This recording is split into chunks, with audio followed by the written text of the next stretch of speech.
Whichever team is serving is known as a serving team, while the other team is known as a receiving team.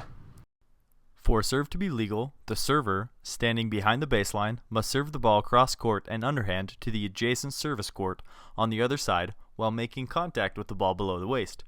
For a serve to be valid, it must land within the bounds of the adjacent service court.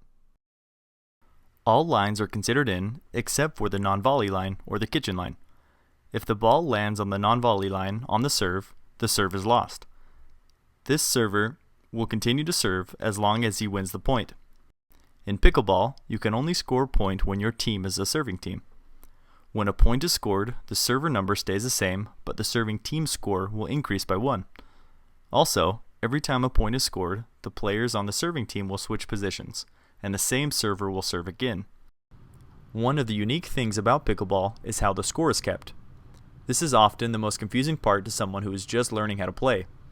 When keeping score, you must keep track of 3 different numbers that must be spoken aloud before each serve by the server.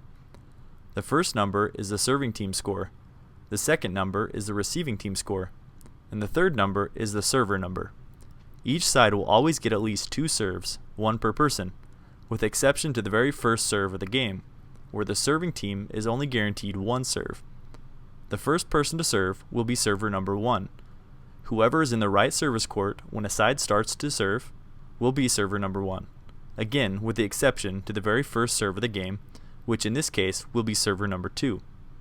So on the first serve of the game, serving from the right service court, the server will call out 0-0-2, again 0 for the serving team score, 0 for the second team score or the receiving team score, and 2 for the server number.